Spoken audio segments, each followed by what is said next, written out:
What I will say with respect to Venezuela, President Trump has been very clear and consistent. He's prepared to use every element of American power to stop drugs from flooding into our country and to bring those responsible to justice. The Maduro regime is not the legitimate government of Venezuela. It is a narco-terror cartel.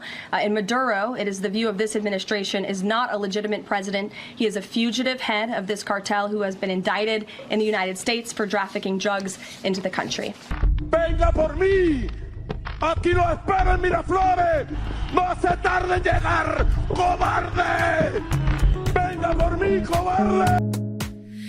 Estados Unidos anunció en las últimas horas el despliegue de una gran fuerza militar en las aguas del sur del Mar Caribe, cerca de Venezuela. 4.000 soldados, 3 buques, un submarino de ataque, aviones de reconocimiento P-8 Poseidon, varios destructores y un barco de guerra equipado con misiles. La operación, según palabras de la portavoz de la Casa Blanca, Caroline Leavitt, busca detener el flujo de drogas desde Venezuela hacia Estados Unidos.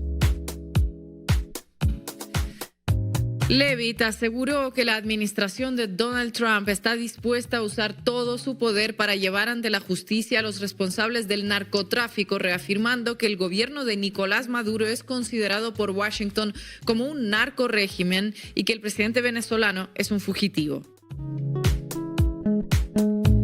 No es la primera vez que Estados Unidos recurre a la narrativa del narcotráfico como argumento de intervención. En Colombia, el llamado Plan Colombia significó durante 2 décadas una fuerte militarización con asesoría estadounidense que nunca paró el negocio de la droga, pero sí consolidó la presencia del Pentágono en la región. Venezuela aparece ahora bajo el mismo esquema: criminalizar a un gobierno contrario para justificar un despliegue armado.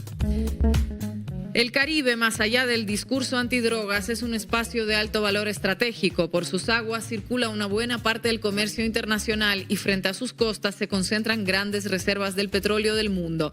Además, en la última década, Rusia y China han estrechado lazos con Caracas mediante acuerdos energéticos y financieros, algo que preocupa profundamente a Estados Unidos. El movimiento militar de Trump no solo busca presionar a Maduro, sino enviar un mensaje a sus rivales y detener sus avances en la región.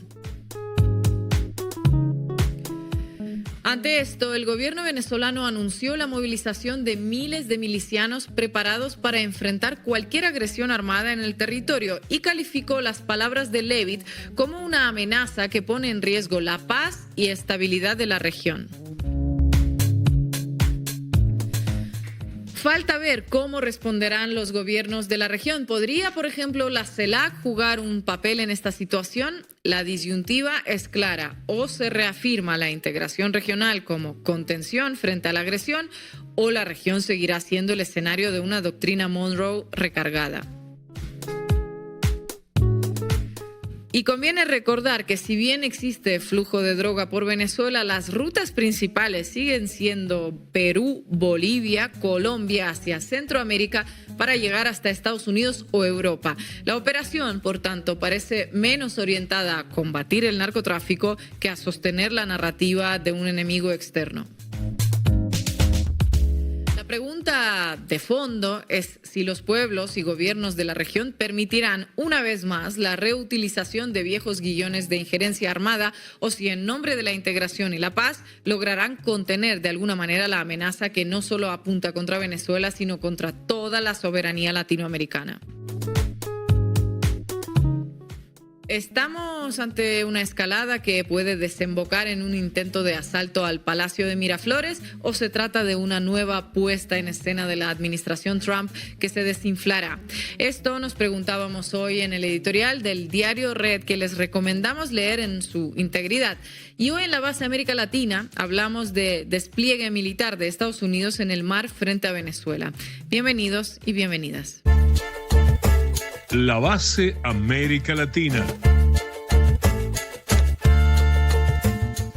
4.000 soldados, submarinos, portaaviones, aviones. ¿Qué pasa en el Mar Caribe y qué hace Trump, Marco Teruggi? Bueno, tenemos un despliegue militar y un despliegue mediático de titulares, de filtraciones, una gran operación para mostrar que están llegando ya a las costas venezolanas, así que vamos a analizar paso por paso qué es lo que está pasando, qué es lo que quieren que pensemos que está pasando y qué es lo que eventualmente podría suceder, aunque es difícil anticiparse, pero algunas hipótesis podemos hacer. Estefanía, ¿qué justificaciones al belicismo estadounidense has encontrado por los medios? Bueno, precisamente los medios estadounidenses no dejan claro de qué se trata esto. Algunos lo llaman guerra, otros lo llaman despliegue de fuerzas o de tropas. Así que vamos a ver cómo nos van contando, como decía Marco, esta historia de qué es lo que pretende hacer Estados Unidos y cómo para ellos existe una justificación clave. Y también vamos a analizar un poquito cuán preparadas están las Fuerzas Armadas de Venezuela para esa suerte de operación especial. También vamos a contar con periodista y analista internacional y fundador de Opera Mundi desde Brasil, Breno Altman. Así que vamos a arrancar, Juanma. Debí tirar más datos. Con Marco Teruggi. El Mar Caribe se ha convertido en escenario de batalla naval. Estados Unidos decidió mover piezas y desplegar 3 destructores en el Caribe Sur con un objetivo en la mira, el Palacio de Miraflores en Caracas. Al menos es lo que se desprende de los titulares de la prensa internacional que dieron a conocer la noticia. Aunque claro, se sabe o debería saberse, entre los titulares y la realidad existen distancias, como explica Estefanía en este programa cada día. En este caso, el movimiento fue informado en primer lugar por la agencia británica Reuters, que anunció que 3 destructores estadounidenses con misiles guiados Aegis están por llegar a la costa de Venezuela con a bordo 4.000 marines. Ya voy a explicar qué son este tipo de barcos, destructores, qué armamentos cargan, pero por el momento detengámonos en la noticia del despliegue de los barcos militares en el Caribe, que fue acompañado por declaraciones de la secretaria de prensa de la Casa Blanca, Caroline Leavitt, que veíamos al inicio, pero que vamos a escucharlas de nuevo porque generaron mucho ruido en las redes sociales. Emily. Thanks, Caroline. I wanted to ask about the 3 U.S. warships that are being sent to Venezuela, and there's 4,000 Marines on board. Are you looking at possibility of boots on the ground there? What I will say with respect to Venezuela, President Trump has been very clear and consistent. He's prepared to use every element of American power to stop drugs from flooding into our country and to bring those responsible to justice. The Maduro regime is not the legitimate government of Venezuela. It is a narco-terror cartel. In Maduro, it is the view of this administration, is not a legitimate president. He is a fugitive head of this cartel who has been indicted in the United States for trafficking drugs into the country. And with that, I will leave you all and we will see. Bueno, tenemos aquí 2 cosas entonces. Por una parte, la noticia filtrada de Reuters del despliegue de barcos militares en el Caribe y al día siguiente un discurso de la Casa Blanca con frases de amenaza como que Trump está preparado para usar cada elemento del poder americano y que en Venezuela no hay un gobierno sino cártel cuyo jefe, es decir, el presidente Nicolás Maduro, estaría prófugo de la justicia estadounidense. Una escalada en la batalla naval y también una escalada en la narrativa, 2 movimientos juntos, misiles y declaraciones. Sí, y de hecho, si ampliamos unos días más el foco analítico, podemos ver que en pocas semanas pasaron 3 cosas claves para entender este momento de pico de escalada o presión sobre Venezuela. Estefanía, recordás bien, ¿no? Porque acá lo estuvimos analizando en profundidad. Claro que sí me acuerdo. De hecho, lo primero fue a fin de julio cuando Washington designó al llamado Cártel de los Soles como organización terrorista internacional. Es decir que, dicho de una forma más sencilla, pasó a reconocer al gobierno venezolano ya no como gobierno, sino como cártel de droga. Y esto es muy importante ahora porque el planteamiento de Washington es que no busca hacer un cambio de régimen en Venezuela porque no hay presidente o un régimen, sino un narcotraficante al frente de un cártel. Un tema semántico con muy profundas implicaciones. Claro, porque la narrativa prefigura los actos. El segundo paso dado por Estados Unidos fue aumentar la recompensa por Nicolás Maduro a $50 millones, pasando a ser así la más alta en la historia de las recompensas. ¿Y cuál fue el paso número 3? Paso número 3, la filtración del New York Times al día siguiente del aumento de la recompensa acerca de la autorización dada por Trump al Pentágono para que los militares puedan intervenir en la lucha contra los cárteles considerados organizaciones terroristas por Estados Unidos. Hicimos un programa sobre ello, véanlo. Una noticia que, si bien abarcó a los países que tienen cárteles clasificados como terroristas, como Colombia o México, puso en la mira principalmente a Caracas. Che, hay como muchas filtraciones en pocos días en temas tan importantes. Se ve que los filtradores de información andan como muy activos. Y así llegamos al actual despliegue en marcha en el Caribe Sur, presentado como una operación con Venezuela en la mira. Así que si ponemos todas las partes juntas, Cártel de los Soles, recompensa, autorización del Pentágono para actuar y ahora los barcos, tenemos una secuencia muy, pero muy visible que busca presentar a Washington moviéndose en el tablero para acercar o presionar a Venezuela. De hecho, diría que es sospechosamente evidente porque, como reza el dicho, guerra avisada no mata soldado. Al menos que no haya que pensar lo que está pasando ahora en pleno desarrollo en un formato clásico de guerra, sino en una ingeniería que busca ser más sofisticada, aunque, digámoslo, poco original, porque miren este titular en la pantalla de la BBC de Inglaterra. Estefanía, ¿podrías leerlo, por favor? Claro que sí, Marco. Dice: lo que se sabe de la fuerza militar que Estados Unidos desplegó cerca de Venezuela tras haber acusado a Maduro y a miembros de su gobierno de narcotráfico.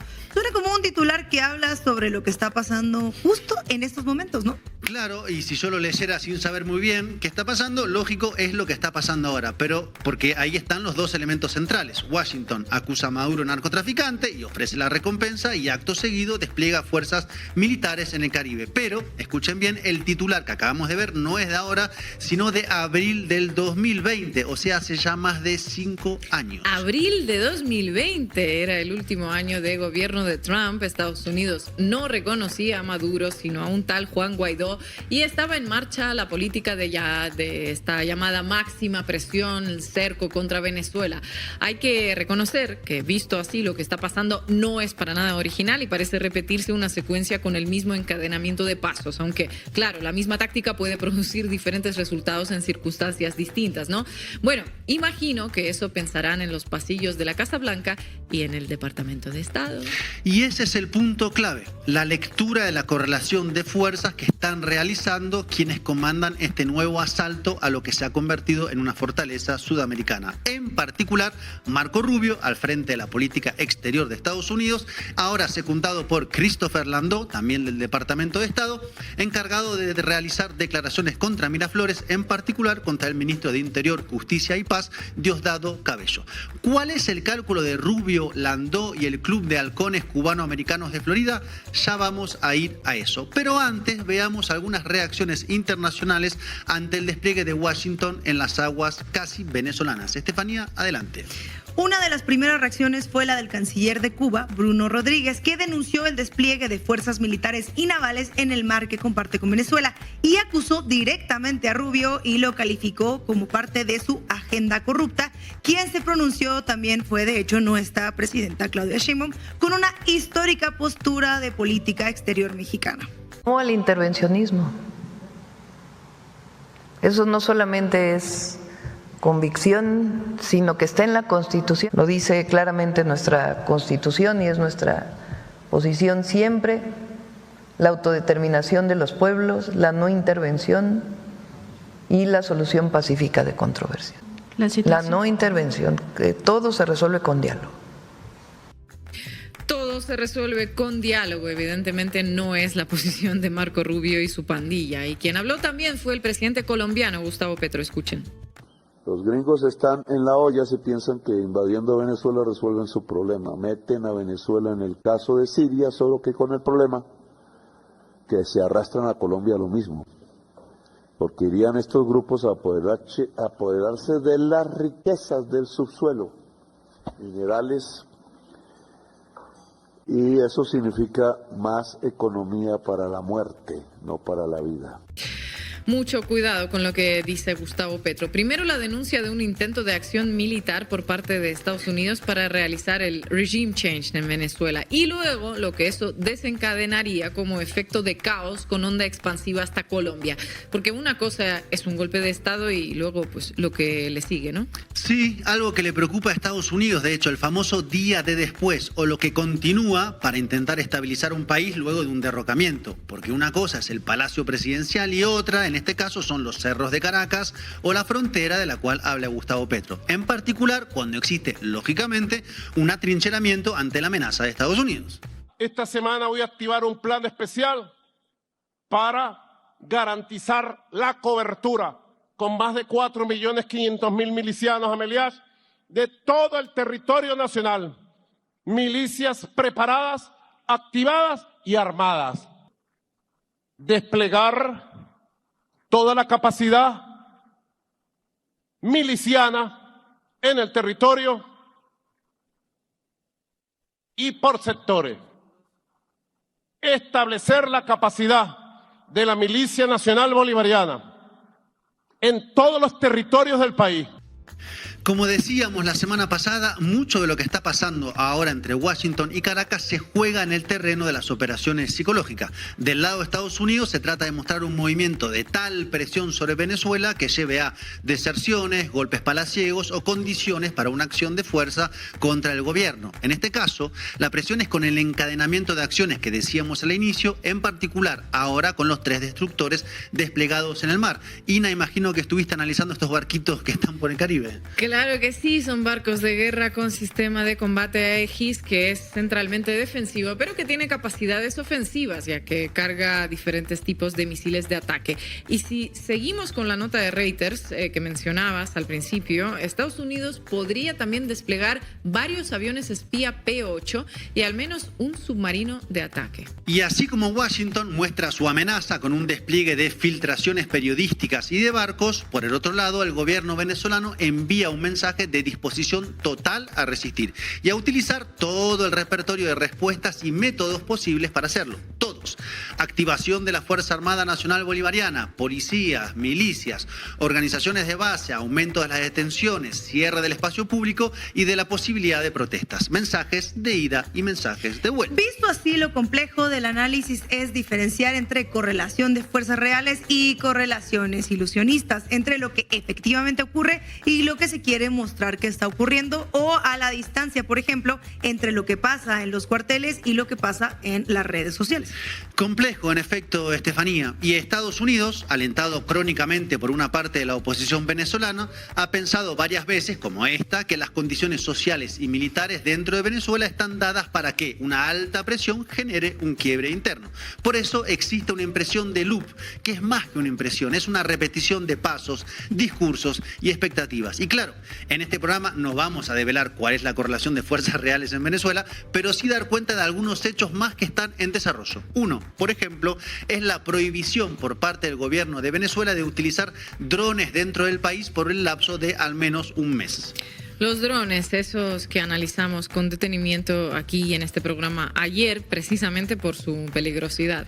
Exactamente, y además de los drones se están dando anuncios casi todos los días por parte de Diosdado Cabello de decomisos de armas y explosivos en varios lugares del país en lo que es la desactivación de varios planes de atentados, porque en vista de la escalada de presión que está haciendo Washington es de esperarse que haya acciones preparándose dentro de Venezuela.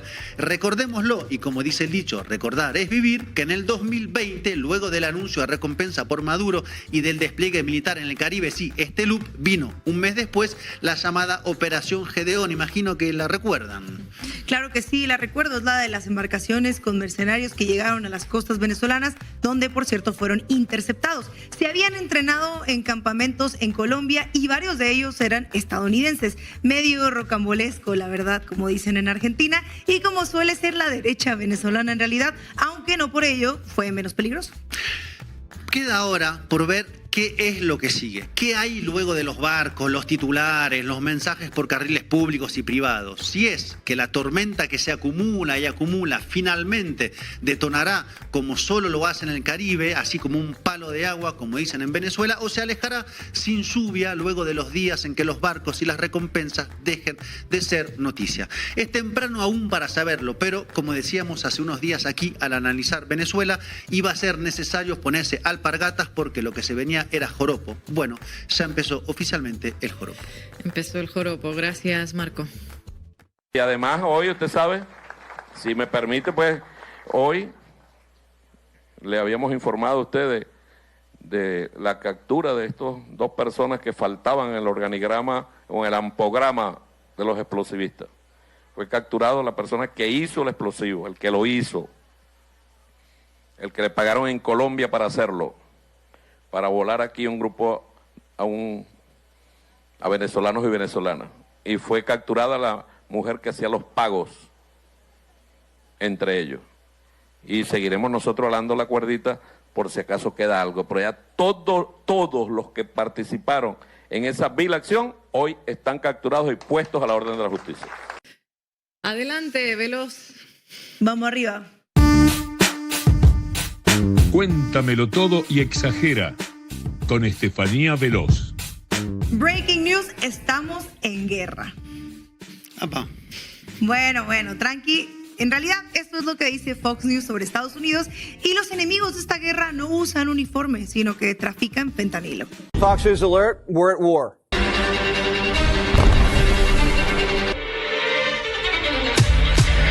This enemy, they don't wear a uniform.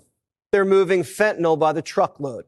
Cartels are now officially in the Pentagon's crosshairs. And it's not just the wall anymore. Trump ordered the kill shot. The days of local drug busts and random motels, they were fun, but that's Breaking Bad stuff. Trump wants to take the fight to El Chapo's front yard. Mexico's got a big problemo. Yes, but it has nothing to do with Mexican territory. It has to do with their country. It does not involve our territory. El Presidente doesn't comprehende. Our job is to ensure our enemies know exactly what they will do to them if they threaten us, up to and including total war. Bueno, para el canal de Fox News, la guerra contra los cárteles ya comenzó y la presidenta de México, como le dicen el presidente, está confundida y no entiende que esto, dice él, no se trata de su país. Aunque, bueno, sí se trata de su país, pero ¿en qué se basa este canal, este channel, para decir que es guerra? Bueno, como decía el presentador, porque Trump no envió diplomáticos, sino que envió a Peter Hegseth. El secretario de Defensa, ¿eso significa entonces guerra? Según para la Fox News, sí, y una guerra bastante importante. Pero déjenme preguntarles, ¿a ustedes les emociona la posibilidad de tener cascos y botas estadounidenses en América Latina? Bueno, hay alguien a quien sí le emociona, vamos a verlo. Of World Strat, Jim Hansen.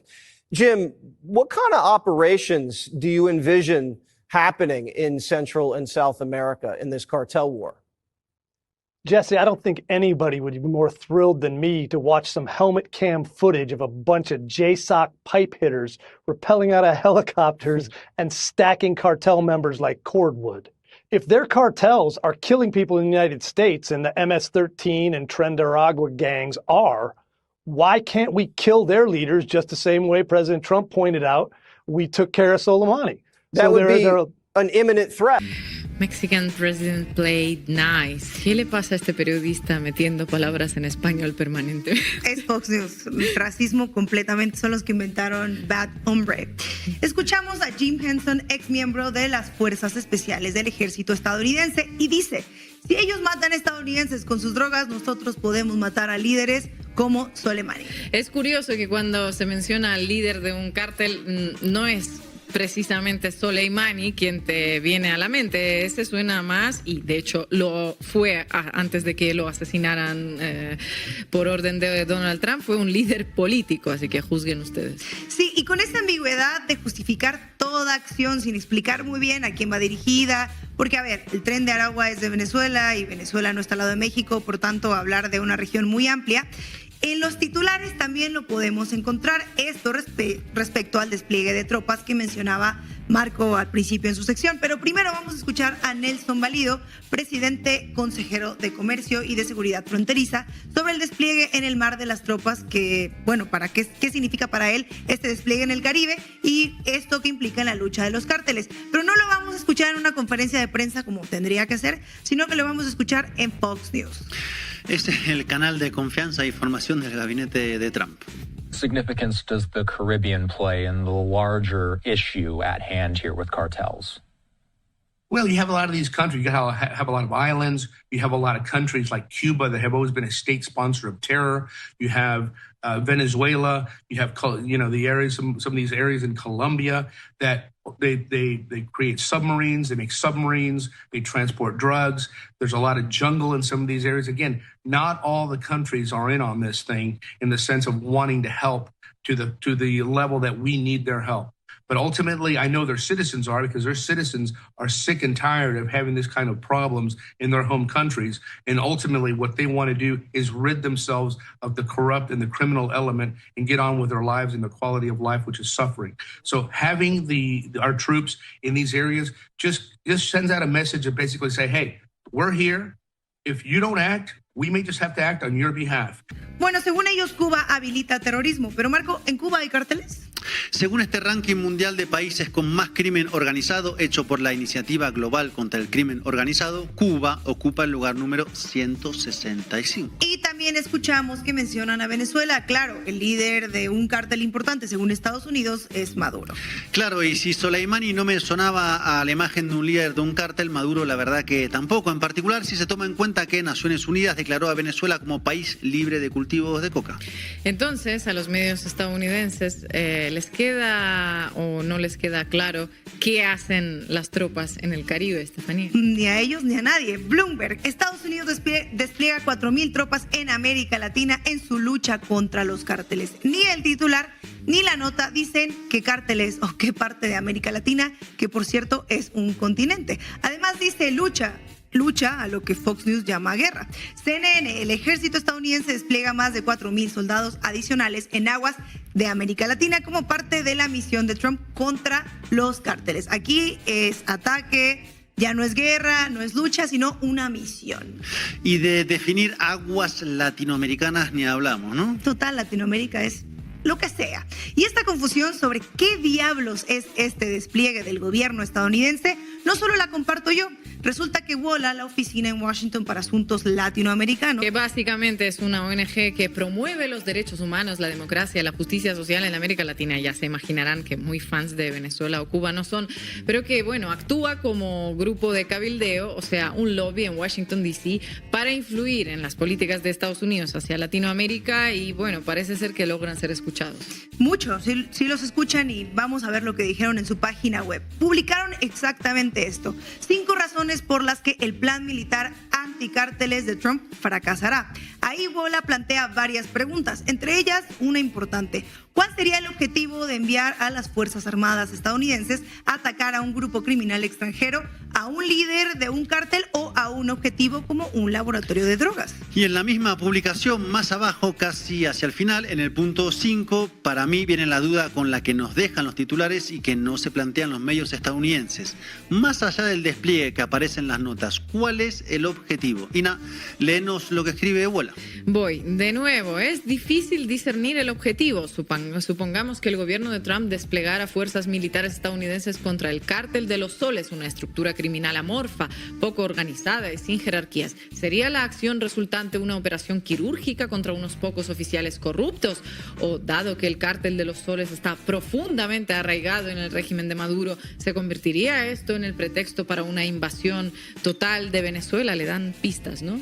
Como dice WOLA, dudemos y tratemos de entender esto, porque entonces en papel, en titulares, en periódicos, es una guerra contra las drogas, contra los cárteles, una guerra que no precisa autorización alguna más que el aumento del presupuesto para el gasto militar, pero de facto parecería que es una guerra directamente con gobernantes de ciertos países. Bueno, en la ambigüedad de todas estas noticias se permite dudar o llegar una a sus propias conclusiones. We're here. If you don't act, We may just have to act on your behalf. And until that really happens, that's when we're really going to start sending a message to a lot of these countries, including Mexico, that if you don't do your job, if you don't help us like you're supposed to help us, ultimately helping your people and our people, then we just have to take this action on our own. And at that point, you know, it is what it is. Y la presión de cooperar con este despliegue, frente o guerra, según Fox, no solo es simbólica, es tangible y va de ejemplo lo que acaba de pasar con la declaración de la DEA, que no sé si la habrán visto en la audiencia. Sí, bueno, como decía el video, vamos a tener que actuar en su nombre y se los voy a contar a través de los medios. Hace 2 días, el Reforma de este pasquín inmundo de la derecha. El Reforma publicó una portada con este titular: van la DEA y México por capos fronterizos. En la portada viene algo que dice: ayer elementos de la DEA iniciaron el entrenamiento de agentes mexicanos para combatir a capos criminales que operan en la frontera común de México y Estados Unidos. Imagino que citarían a sus fuentes de confianza, ¿no? Pues no, de hecho no mencionan fuentes, no mencionan de dónde salió la información, si fue un comunicado, si fue una entrevista, y tampoco mencionan haberle preguntado a la otra parte implicada, al gobierno mexicano. Calidad periodística, la marca de la casa. Hoy sabemos que fue en efecto un comunicado de la DEA, la base de información. Bueno, Marco, pues te reto a encontrar ese comunicado en la nota del Reforma. Lo que sí vimos fue la declaración de la presidenta negando estos hechos. Esto me recordó al post de Simón Levy, donde dice: hoy quiero compartirles con alegría que he conversado con Rojo de la Vega, y Rojo de la Vega le responde: Simón, no hemos tenido el gusto de vernos o platicar. Casi igual es lo que está pasando con esta situación, y parece chiste, pero es anécdota. La Embajada de Estados Unidos responde a la negación de la presidenta con un post de la portada del Reforma. ¿Y por qué será solamente la portada del Reforma? Ay, no sé. ¿Dónde está el post? No te portes como el Reforma. No, perdón, miren, yo lo tengo por acá, déjenme lo busco. Lo voy a buscar, ¿eh? Yo aquí lo tengo. Para que lo busco. No, yo no lo encuentro. Che. No está, parece que no está el post, muchachos. Uy, parece que la embajada borró el post, pero la nota del Reforma, presumiendo este post, sí queda, y el Reforma muy orgulloso publica una nota que dice: presume embajada cooperación de México con la DEA, y dice: la embajada estadounidense acompañó su mensaje en redes sociales con una imagen de la portada del Reforma este 19 de agosto. Eso es orgullo. Amor con amor se paga, dicen por aquí en México. Así que eso de la DEA es una prueba más de lo que escuchamos hoy en los videos de Fox News. O cooperan o los obligamos a aceptar que ya cooperaron. La pregunta es: ¿cooperar en qué exactamente? En lo que los medios llaman de tan distintas maneras, en lugares que no informan cuáles son y llaman Latinoamérica. No se sabe qué pretende Trump, y por los titulares, créanme que tampoco nos estamos enterando. Gracias, Estefanía. La República Bolivariana de Venezuela, que más ha combatido al narcotráfico, y la verdadera lucha contra el narcotráfico en Venezuela empezó el día que Hugo Chávez expulsó a la DEA, que son los principales narcotraficantes de este planeta. A buena entendedora, con Ina Afinogénova. Bueno, la pregunta que sobrevuela todo esto es: ¿cuán preparada está Venezuela para todo esto? Vamos a responderlo con unas experiencias históricas, con unas lecciones de la historia. ¿Por qué Cuba no fue invadida? Ganas a Estados Unidos nunca le faltaron. Columnas de tanques blindados atravesaron los mares antes de llegar al desierto de Irak, tiñeron con el rojo de la sangre y el fuego el suelo de Vietnam, invadieron Afganistán y también Panamá, bombardearon Libia y desplegaron marines en Somalia, recorrieron el mundo inventando excusas y tirando bombas sobre pueblos desarmados. Cuba es una pequeña isla con una población 4 veces menor que la de Irak y a solo 90 millas de Miami. Debería ser un bocado fácil para esta maquinaria de guerra global. Sin embargo, no volvió a ser atacada de manera militar directa después del intento de desembarco en Bahía de los Cochinos allá por 1961. ¿Por qué nunca volvieron a atacar a Cuba? Uno de los motivos lo podemos encontrar en los cálculos que realizaban los organismos militares y de inteligencia de Estados Unidos. Para quienes toman las decisiones en Washington, los muertos ajenos obviamente importan nada. y no vayamos a creer que los propios importan, pero sí están muy atentos estos señores al impacto que los muertos tienen sobre la opinión pública. La vida no vale nada, pero de la opinión pública dependen sus carreras. Toda una definición acerca de la no moral de esta gente. En la sociedad del espectáculo importa menos lo que ocurre que cómo se percibe lo que ocurre. De nuevo, entonces, ¿por qué Estados Unidos, con la fijación que tiene con la isla, no volvió a atacar a Cuba? Los informes de inteligencia proyectaban una cantidad de bajas inaceptables que volvería a la opinión pública en contra del gobierno que tomara esa decisión. En la época de la Guerra Fría hablaban de entre 30 y 50.000 bajas en los primeros 30 días de invasión. Los cálculos actuales no se conocen, son documentos secretos, pero seguramente son cifras más elevadas, ya que Cuba fue perfeccionando su sistema de defensa. Para poner el dato en perspectiva, tengamos en cuenta que Estados Unidos tuvo 4.600 bajas durante los 8 años que permaneció en Irak. En este caso estamos hablando de una cantidad 6 veces superior en apenas 30 días. La pregunta que surge entonces es, ¿a qué se debe esta capacidad de Cuba para ejercer tanto daño a un posible agresor? Una población pequeña, un país que carece de una industria militar de punta y con una cantidad limitada de recursos. ¿Dónde sostiene su fortaleza? Bueno, la respuesta está en la organización de esos recursos escasos. Y si hablamos de defensa, nos tenemos que referir a la doctrina militar que rige la defensa de la isla. La guerra de todo el pueblo. ¿En qué consiste? En que la defensa del país no es una tarea exclusiva de sus fuerzas armadas profesionales, sino de todos los ciudadanos. Según la doctrina, la movilización en caso de agresión debe ser total. Todos los recursos de la nación se comprometen con su defensa. ¿Cómo podemos visualizar eso quienes no somos necesariamente especialistas en temas militares, Sina? Bueno, más allá de la movilización de los militares profesionales, se conforman milicias en todo el país. Los trabajadores en una fábrica, los campesinos y hasta los profesores de los estudiantes en las universidades forman unidades que tienen tareas específicas.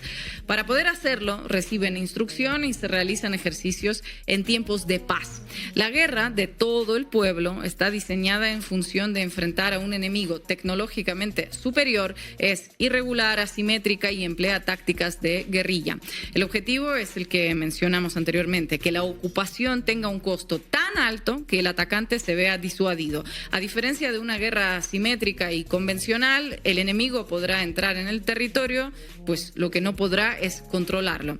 En el caso de Cuba, esta doctrina fue elaborada a partir de la influencia de distintas experiencias históricas. Por un lado, las guerras de la independencia en el siglo XIX contra la dominación colonial española, y luego incorporó también las lecciones surgidas de la resistencia de Vietnam. ¿Cómo hizo un pueblo primordialmente campesino para enfrentar y derrotar a la mayor potencia militar del planeta? La guerra de todo el pueblo también fue influenciada por la Unión Soviética y actualmente por China y los desarrollos del Ejército Popular de Liberación. Aquí tenían en pantalla un libro que les recomiendo mucho para entender un poquito más sobre esa doctrina. Pero, ¿por qué estamos hablando de Cuba si quien anunció la movilización de las milicias es Nicolás Maduro? Bueno, a partir del año 1999, Venezuela comenzó a reelaborar esta doctrina para adaptarla a su propia realidad. El nombre que recibió es Guerra Popular de Resistencia y Doctrina de la Defensa Integral de la Nación. El germen de lo que hoy son las milicias fue creado 8 años después, cuando se adoptó la Ley Orgánica de la Fuerza Armada. Desde entonces, la Fuerza Armada Nacional Bolivariana está compuesta por 5 elementos, los habituales 3, Ejército, Armada y Aviación, a los que se sumaron la Guardia Nacional y las milicias populares. El desarrollo de las milicias comenzó a cobrar fuerza a partir del año 2009 y plasma una de las directrices del pensamiento político de Hugo Chávez, la unidad cívico-militar. Mediante esta idea, Chávez pretendía evitar que la división entre civiles y militares pudiera ser utilizada por los enemigos externos para crear un enfrentamiento interno. El ejército enfrentando a su propio pueblo, una situación que casi todos los países de Latinoamérica padecieron en algún momento de su historia. Los ejércitos latinoamericanos, o una buena parte de ellos, nacieron de hecho como ejércitos antiimperialistas peleando contra la ocupación española. Los casos más emblemáticos son los de Bolívar y San Martín, que hicieron formaciones militares surgidas en el seno del pueblo para pelear precisamente contra la ocupación extranjera y que luego se fueron institucionalizando. Sin embargo, durante el siglo XX, las largas pezuñas que vienen desde el norte influenciaron a los ejércitos hasta convertirlos en lo contrario de lo que habían sido en su origen, ejércitos manipulados desde el exterior, bien dispuestos para defender intereses extranjeros o de las clases dominantes y para dirigir los fusiles en contra de su propio pueblo cuando haga falta. Y la doctrina que adiestró a los ejércitos en contra de sus pueblos fue la llamada Doctrina de Seguridad Nacional, que seguro la escucharon hablar, impulsada por el Pentágono para toda América Latina.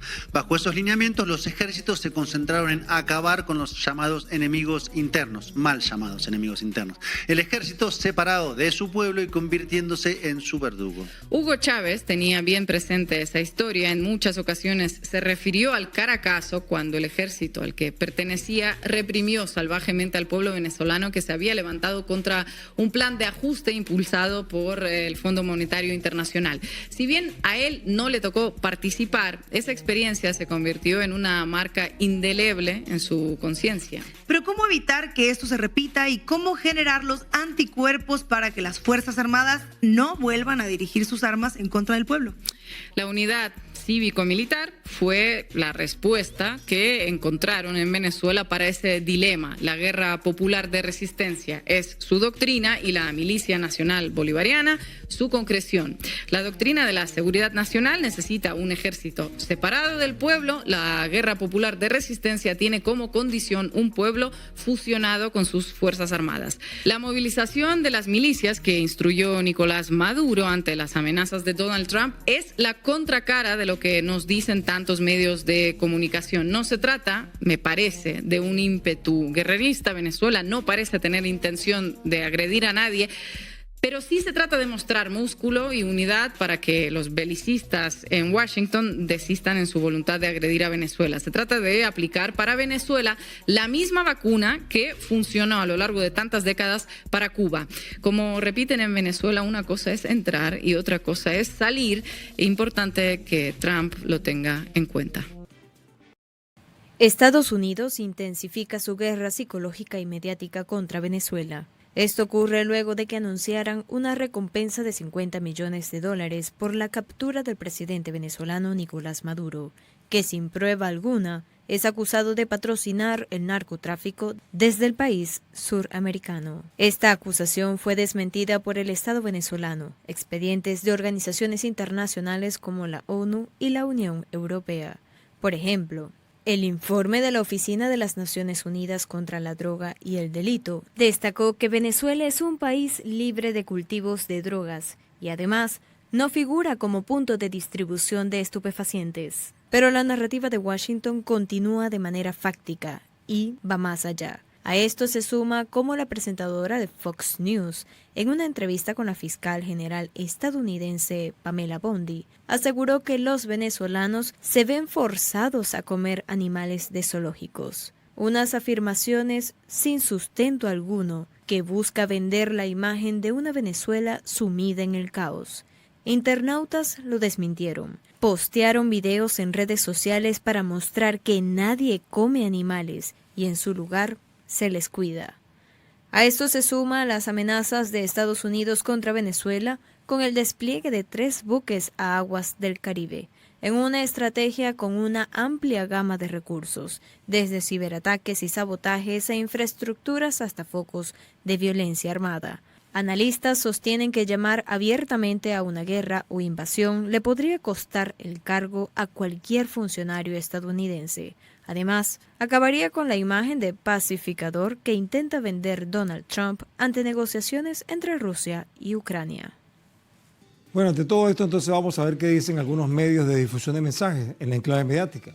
Vamos a empezar con el portal oficial del Ministerio del Poder Popular para Ciencia y Tecnología de Venezuela, que titula lo siguiente: Operaciones psicológicas en Venezuela, una estrategia de guerra no convencional. Este ministerio y esta nota asegura que tras la legítima reelección del presidente Nicolás Maduro el pasado 28 de julio, Venezuela es objeto de agresiones orquestadas por la extrema derecha de la mano del gobierno de Estados Unidos, que buscan desestabilizar el país. Esto se traduce en una guerra psicológica que incluye la difusión de propagandas incitando al odio, imposición de sanciones económicas y la promoción de un clima de confrontación política. Asimismo, señalan que en términos generales se trata de una estrategia a largo plazo para influir en la política interna del país, manipular la opinión pública y crear un clima de inestabilidad.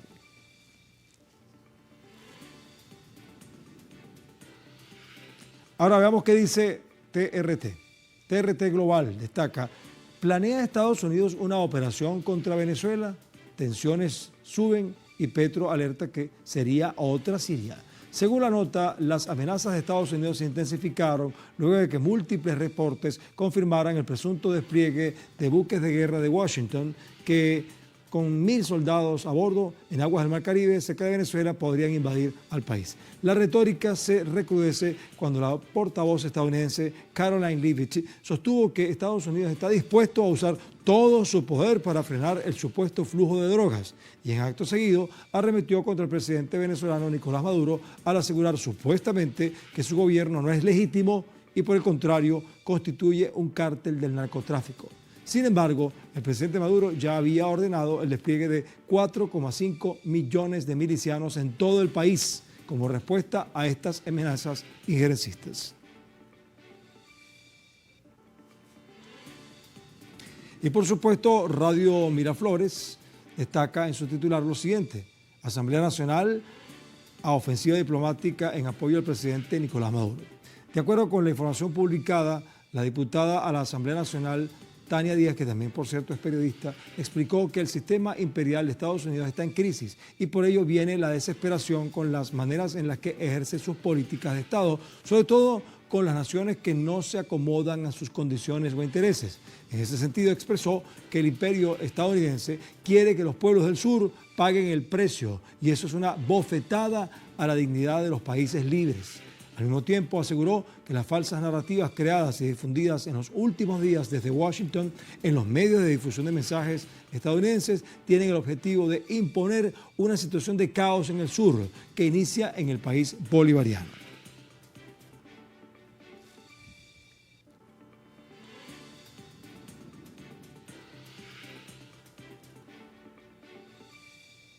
Por supuesto, se puede imaginar la cantidad de citas que hay en las redes sociales, pero vamos a ver algunas de ellas. Vamos a ver, por ejemplo, autoridades internacionales sobre la injerencia de Estados Unidos disfrazada de operativo de seguridad. El canciller de Cuba, Bruno Rodríguez, expresó: denunciamos la presencia de fuerzas militares navales y aéreas de Estados Unidos en el sur del Caribe que, bajo falsos pretextos, responden a corrupta agenda del secretario de Estado.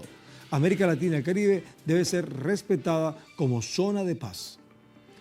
También el ministro de Relaciones Exteriores de Venezuela, Iván Gil, señala: la República Bolivariana de Venezuela observa con total claridad la desesperación de la administración estadounidense, que recurre a amenazas y difamaciones contra nuestro país. Que Washington acuse a Venezuela de narcotráfico revela su falta de credibilidad y el fracaso de sus políticas en la región. Y ahora veamos al presidente de Colombia, Gustavo Petro, quien comenta: cualquier operación militar que no tenga aprobación de los países hermanos es una agresión contra Latinoamérica y el Caribe. Es una contradicción fundamental a nuestro principio de libertad. Libertad o muerte, gritó Bolívar y el pueblo se sublevó. Cuanto más veo lo que fue el gobierno de Arce, más pienso que fue el gran termidor del proceso de cambio. Dinamitó la economía y la política, no fue el único, claro, pero tuvo una responsabilidad central, ¿verdad? Totalmente, totalmente. Y ahí, en esa dinamitación, se abrió paso Rodrigo Paz y Quiroga, que alcanzó el segundo lugar. Escuchémoslo anoche. Ha llegado la hora de dando la vuelta a la página de 20 años de la reconciliación nacional. Hemos sufrido demasiadas divisiones, demasiados muros invisibles. Nos han querido separar por toda clase de elementos, por acento, por vestimenta, por historia, por geografía. Y hoy día Bolivia, que ha dicho: no más división, no más polarización, no más, nunca más, jamás. Bolivia unida de aquí para adelante y para siempre. Bueno, el nivel de oratoria en el discurso, en fin. Si Paz encarna una propuesta más centrista o de centro-derecha, con un grado de optimismo de tipo reconciliación y producción, Quiroga, en cambio, es la derecha más de derecha. Representa como pocos el antiguo régimen previo a la llegada de Evo Morales en 2005. Fue vicepresidente de Hugo Banzer, el mandatario cuya represión en el año 2000, en la llamada Guerra del Agua, cuando quiso privatizar el agua y la gente salió a protestar, dejó 1 o incluso más muertos y cerca de 200 heridos. Luego Quiroga, después de haber sido vicepresidente, fue el mismo presidente entre el 2001 y 2002, continuando con una política represiva, sobre todo contra el llamado movimiento cocalero, donde estaba justamente Evo Morales a la cabeza. Con semejante pasado ya puedo imaginarme cuál fue su posición ante el golpe de Estado del 2019. Claro, bueno, si no solamente lo apoyó, sino que además tuvo un cargo por parte del gobierno de facto encabezado por Yanine Áñez, presa, que lo designó como delegado internacional para explicar en el mundo que no hubo golpe de Estado en el país. Es decir, que mientras en Bolivia ocurrían las masacres, como la masacre de Sacaba con 11 muertos y la de Sencata con 10 muertos, Quiroga iba por el mundo diciendo que en Bolivia no había ningún golpe de Estado ni ninguna dictadura, sino una democracia con militares y balas de plomo. Circulen, que aquí no pasa nada. Vaya prontuario, ¿eh? Sí, efectivamente, ese es su pasado muy reciente y Quiroga forma parte del llamado Grupo IDEA, que comparte con otros expresidentes que también tienen prontuario, como Felipe Calderón de México, José María Aznar de España o Álvaro Uribe de Colombia, un selecto grupo de mandatarios neoliberales acusados de crímenes y de corrupción. Ahora va a estar en la segunda vuelta el 19 de octubre contra Paz, por lo que el balotaje será entre la derecha más conservadora y restauradora y un candidato que se presenta como centrista, que busca pescar entre la centro-derecha y la centro-izquierda para lograr la anhelada mayoría. Y la verdad, así como se presentan hoy las cosas, es bastante probable que Paz termine siendo el presidente de Bolivia. Paz, posible presidente, y una izquierda derrotada en las urnas por primera vez en 20 años. Al respecto, leí un artículo que publicó Linera, por cierto, el ex vicepresidente, justo antes de la votación, que resultó bastante ilustrativo para entender cómo estas elecciones las perdió antes que nada la izquierda. Una izquierda que se dividió y subdividió, mientras que la derecha miró la disputa comiendo palomitas de maíz, obviamente, guiadas con la máxima de que cuando tu enemigo se equivoca, no lo interrumpas, y pues ahora está en la segunda vuelta. Así es, decíamos al inicio, esto fue la crónica de una derrota anunciada, con Arce, presidente por accidente, que se llenó de ambición y terminó siendo el gran destructor del proceso de cambio. Con Evo Morales, que boicoteó al gobierno de Arce, fue proscripto, acusó luego a Andrónico de traidor y decidió que si él no era candidato, entonces nadie sería candidato, porque podría haber puesto a alguien en su lugar, digo yo. Como había hecho, por ejemplo, Lula da Silva en Brasil en el 2018, cuando fue proscripto y designó a Fernando Haddad como presidente, ¿no? Exacto, es un buen ejemplo, muy reciente, pero Evo optó por el voto nulo, por tener razón y entregar con eso, de facto, el poder político a la derecha en la presidencia y en el determinante Congreso. Una derecha que además lo más seguro es que lo va a perseguir, como anuncia por ejemplo a los cuatro vientos Tuto Quiroga. Y en cuanto a Andrónico, que era visto como joven promesa indígena universitaria, finalmente no logró encarnar una renovación con potencia suficiente y fue boicoteado por el evismo. Nunca tan cierto eso de divide y vencerás. Y muchos intentaron mediar, desde dirigentes políticos latinoamericanos hasta presidentes, pero no hubo caso. Y el proceso de cambio se consumió a sí mismo en una espiral de disputas internas y crisis económica. Y así termina una de las experiencias más profundas de cambio en el continente en este siglo XXI. La que refundó a Bolivia para convertirla en Estado plurinacional, le abrió las puertas del Congreso a las señoras de pollera, a los mineros que mascan hojas de coca, nacionalizó los recursos estratégicos, construyó un modelo de gobierno con la incorporación de los movimientos sociales a la toma de decisiones. ¿Qué viene ahora? Habrá que ver quién gane finalmente en octubre para medir el tenor, la velocidad del intento de restauración. De eso dependerá también la reacción social, sus tiempos, procesos de recomposición y resistencia. Porque la historia no termina, pero sí lo hacen los ciclos políticos. Y en Bolivia podemos decir que terminó uno que había empezado hace 30 años atrás con las grandes resistencias contra el neoliberalismo, que ahora vuelve al gobierno. Y con él Estados Unidos, que recuperó un país clave en la geopolítica sudamericana. Gracias, compañero. Y también otra parte de la población que señalaba que el binomio de Rodrigo Paz y del capitán Lara sería una izquierda disfrazada de derecha. ¿Qué tiene que decir usted respecto a estos comentarios, capitán? Bueno, hay todo tipo de comentarios que tratan de desacreditar la verdadera visión y el verdadero proyecto de país que tenemos como binomio. Aquí el problema no es ideológico, el problema es la corrupción. Somos de nuevas ideas, el tiempo ha cambiado, la política de izquierda y de derecha extremista y es obsoleta. Son otros tiempos, como decía Nayib Bukele, la izquierda y la derecha son formas de hacer política totalmente caducas y obsoletas. Hay que mirar al frente, es tiempo de nuevas ideas, es tiempo de unidad, es tiempo de hermandad y es tiempo de poner a Dios por delante y la patria por delante. Bueno. Si lo decía Nayib Bukele, a Dios por delante, a la patria por delante. Nuevísimas ideas, nuevísimas, recién sacadas del horno. Vamos, compañera. Vamos arriba. Cuéntamelo todo y exagera, con Estefanía Veloz. La victoria de Paz es, a no dudar, una derrota a la intriga y a la guerra sucia, como para esperar una segunda vuelta con dignidad y altura. También es digna de elogio la madurez de los políticos que felicitaron al ganador, admitiendo su derrota y apuestan por la democracia. Así se refiere al triunfo de Paz la editorial del periódico El Deber, con un tono de júbilo, de esperanza en la democracia, de que se vayan los malos y que regresen y se queden los demócratas. Yo recuerdo que es el periódico, el mismito periódico del que nos hablaste en el programa que hicimos sobre las protestas de junio en Bolivia, y es curioso que hable de madurez de políticos, de admitir derrotas, porque si mal no recuerdo, era el periódico que reconoció a Yanine Áñez como presidenta después del golpe de Estado, ¿no? Exactamente eso mismo, y también esto de una derrota a la intriga y a la guerra sucia, me encantaría saber a qué se refieren y que nos explique el periódico qué es guerra sucia y a qué se refiere, a la del gobierno con el evismo o a la más documentada guerra sucia de los medios con Evo y con Andrónico. Pero más curiosidad me genera aún esto de una derrota a la intriga. ¿Y por qué eso en particular te genera curiosidad? Porque resulta que El Deber y otros medios llevan desde junio de este año adelantando que las elecciones podrían ser un caos, que podrían no llevarse a cabo, que podría salir todo mal, como esta portada de junio que dice: el gobierno detecta riesgos electorales en 7 zonas del país.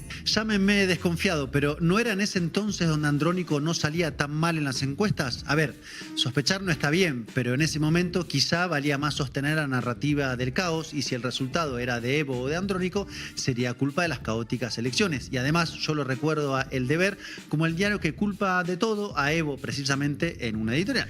Así es exactamente ese mismo medio, y es un diario cruceño que es parte de la oligarquía mediática, o sea, un medio que representa a esta élite rica de Santa Cruz, siempre crítico al MAS y echándole flores a los candidatos de derecha como Tuto Quiroga, o de centro como se llama Rodrigo Paz.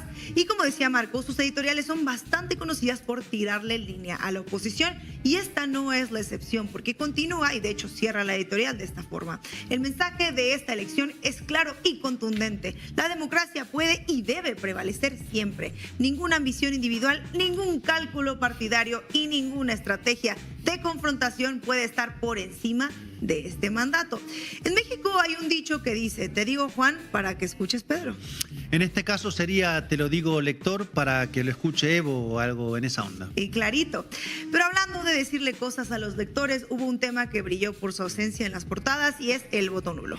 Que, como ya decía Marco, el voto nulo alcanzó el 19,38%, o sea, bastante significativo el resultado para, informar, ¿no? Para que sea informado en ese proceso electoral.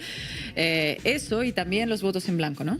Bueno, pues no fue noticia, Ina, o por lo menos no fue noticia de portada, y de portada sabemos mucho en esta sección, y de hecho es el elefante blanco en la democracia boliviana que no fue mencionado. El periódico, otra vez El Deber: Rodrigo da batacazo y va a la segunda vuelta. Abajo en la portada menciona algo sobre el voto extranjero, que es menor al voto nulo.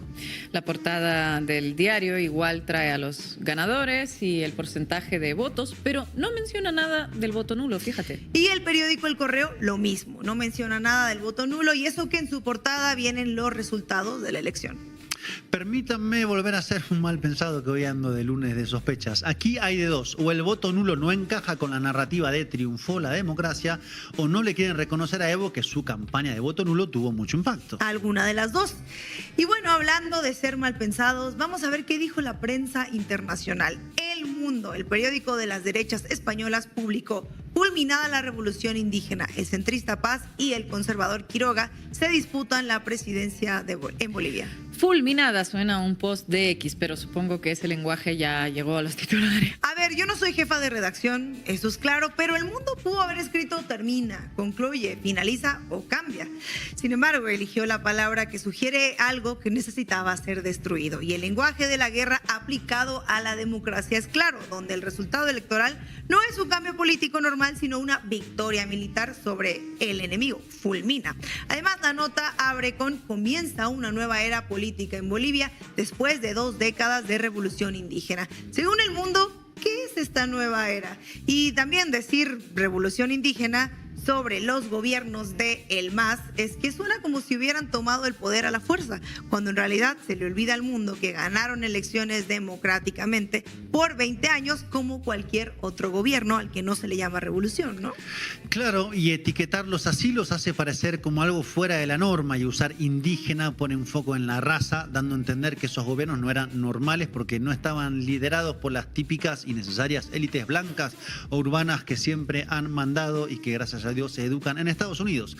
Dice El Mundo: comienza una nueva era política en Bolivia. Tipo, se viene el progreso, muchachos. Se viene el progreso. Y en lugar de hablar de gobiernos del MAS o gobiernos democráticos, el diario El Mundo dice revolución indígena, como si los indígenas participando en política fueran algo por naturaleza caótico o problemático. Y no nos hagamos tontos. El titular, al usar la palabra fulmina para derrotar al MAS o para hablar de la derrota del MAS, muestra un alivio, como si se hubiera restaurado el orden correcto. Además, el titular deja caer un mensajito como de ahora vienen los buenos finalmente, ¿no? Refiriéndose a los ganadores, llamados centristas o conservadores, como si fueran los apropiados para gobernar, mientras que los indígenas, pues, obviamente no lo son. Para El Mundo, claro que no. Y bueno, hay un ataque velado que hay que mencionar, y es el ataque a Evo Morales, el primer presidente indígena de Bolivia. Para algunos, Evo era un problema no solo por sus políticas, sino por ser indígena, por tener éxito político, por romper con la idea racista de que los indígenas no pueden gobernar, mucho menos por tantos años. El Mundo, el periódico, no suele hablar de Latinoamérica a menos que no sea de Venezuela, ¿no? Pero esta vez le interesó. Pues fíjate, Marco, que El Mundo encuentra en Evo sus 2 obsesiones favoritas: criticar a la izquierda y a Podemos.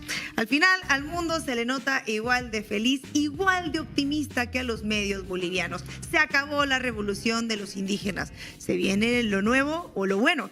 Yo no sé ustedes, pero pensar que se acabó la representación de indígenas, que son la mayoría de la población boliviana, no creo que sea tan alentador para la democracia. Ya, pero esos medios que estaban tan preocupados por las elecciones, por un posible caos, por la democracia, hoy revientan de alegría. Se nota en la cobertura. Gracias, Estefanía.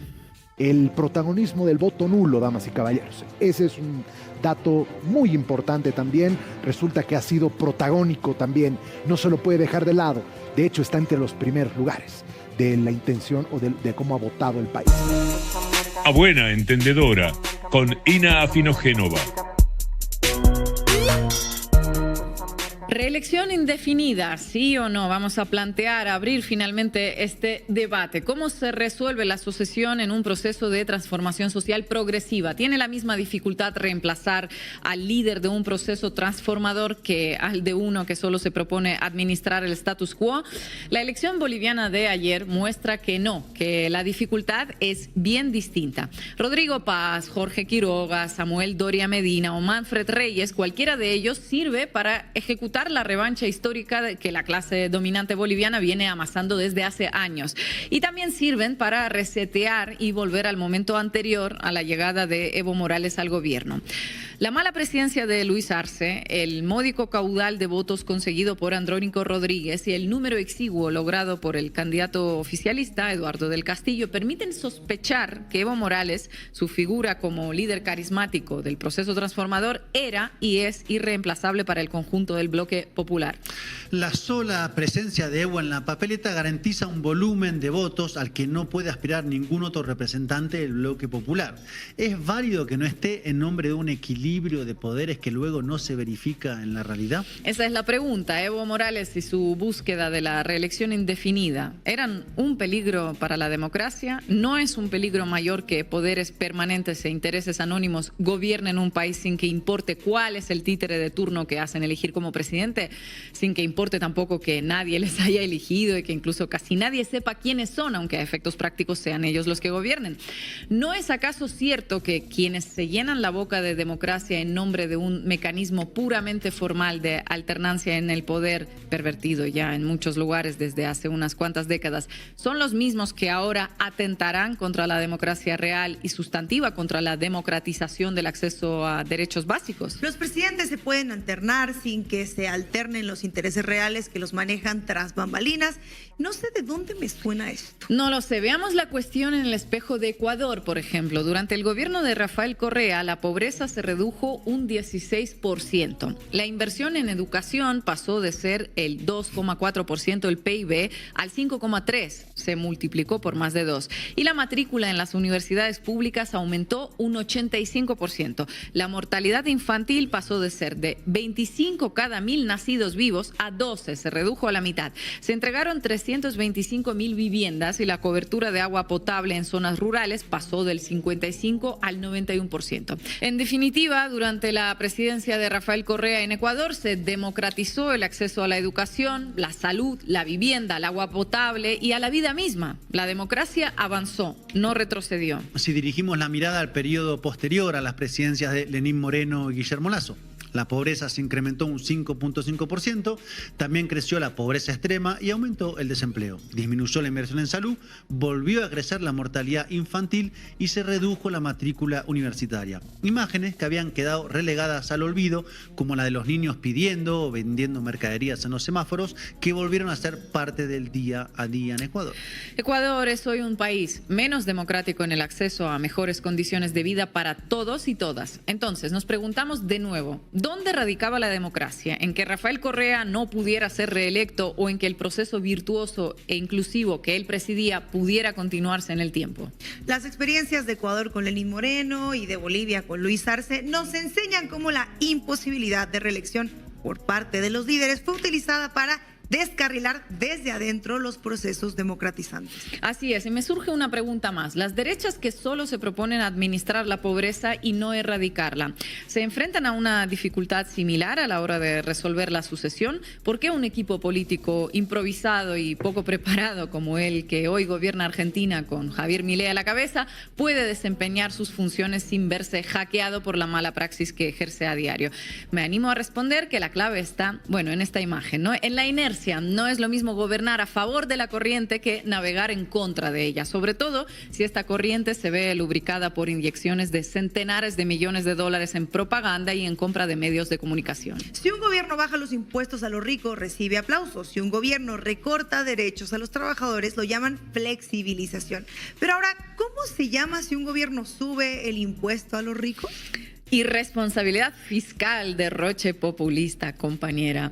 El camino de la miseria y del comunismo. Pese a tratarse de políticas que imperaban durante periodos de enorme crecimiento del capitalismo y de la riqueza de los pueblos y especialmente de las clases medias en las épocas doradas de este sistema económico. Más y mejores derechos para los trabajadores, ataque a la libertad de mercado, un atentado contra el desarrollo y las inversiones extranjeras. Pese a que de nuevo fueron estas luchas las que permitieron las mejoras en las clases trabajadoras, que las hicieron ascender en sus niveles de vida y consecuentemente aumentaron así la productividad y el consumo, favoreciendo en última instancia también a las empresas. Los procesos de regresión social reciben aplausos. Los gobiernos socialmente progresivos, una catarata de epítetos. Vamos a decirlo de una forma bien llana. Cualquier perejil gobierna cuando cuenta con el apoyo de los poderes económicos y mediáticos, que en realidad hoy por hoy viene a ser casi lo mismo en la mayoría de los casos. O no gobierna y solo se deja gobernar. ¿Quién gobierna en la Argentina actual? Otra vez, atención a la imagen. ¿Javier Milei o el Fondo Monetario Internacional y la banca Morgan? Gobernar en contra de la corriente, en contra de los bancos y de las empresas transnacionales exige otras habilidades. Los gobiernos nacionales, populares y de izquierda suelen asumir en situaciones de crisis cuando los pueblos buscan respuestas por fuera de las fórmulas habituales. En esas situaciones, una de sus primeras tareas es desactivar las bombas que heredan. En eso ya gastan una importante cantidad de recursos y energías, así como de prestigio y aceptación, atacados permanentemente y sin piedad por el poder mediático. Intentando desactivar bombas, los perejiles se van quedando en el camino. Quedan en el camino. A las derechas, los liberales, a las grandes empresas no les importan las reelecciones. Solo les importan cuando no quieren que sea reelecto un presidente que favorece los intereses populares. Saben que los líderes transformadores, queridos por sus pueblos, no son fáciles de reemplazar. ¿Se quiere reelegir Nayib Bukele en El Salvador, por ejemplo? Adelante. ¿Qué problema puede haber, querido Bukele, si usted no afecta a ningún interés real y gobierna con el manual neoliberal en la mano? Reelíjase, mijo, reelíjase. ¿Bukele pretende terminar con el Estado de Derecho? Adelante, Bukele, adelante. Eso sí, no se le ocurra tocar la libertad de mi empresa. ¿Y si se quiere reelegir ahora sí Evo Morales en Bolivia? Un autoritarismo intolerable, un atropello a las instituciones. Así funciona la doble vara. No importa la reelección en el fondo, lo que sí importa es a qué intereses favorece el que pretende reelegirse. Lo que importa es que Evo Morales, Rafael Correa o Cristina Kirchner no estén en la cancha. Cada uno de ellos es, digámoslo, irreemplazable. ¿Y qué pasa en el campo de enfrente? Bueno, ningún problema. Ellos pueden reemplazar a un monigote por otro, sacar de la galera un figurón o construir un candidato desconocido a golpe de billetera. Pueden incluso cooptar a los sucesores, como ocurrió con Lenín Moreno, Luis Arce y Alberto Fernández. Este es el campo donde se debate la reelección indefinida, una cancha inclinada otra vez. Reelección sí o reelección no, como decíamos, importa poco y nada. Lo que les importa es terminar con los gobiernos populares que pongan en cuestión las políticas, las dinámicas y las ideas neoliberales. La suerte corrida por los líderes en cada uno de los países lo ejemplifica muy bien. Evo Morales proscripto y perseguido, Rafael Correa exiliado, Cristina Kirchner presa y proscripta, Lula da Silva preso y luego liberado y rehabilitado varios años después. Augusto Pinochet, con decenas de causas por todo tipo de delitos, incluyendo los más aberrantes, con miles de muertos y desaparecidos a sus espaldas, murió libre e impune y nunca necesitó ser reelecto porque tampoco nunca fue electo. De hecho, siguió en el poder, fue senador vitalicio casi hasta apenas 4 años antes de su muerte y solo durante unas semanas temió por su libertad cuando un juez español pidió su extradición desde el Reino Unido, donde estaba de visita. En aquel entonces recibió el apoyo decisivo de otra gran demócrata, aunque esta sí elegida por su pueblo, Margaret Thatcher.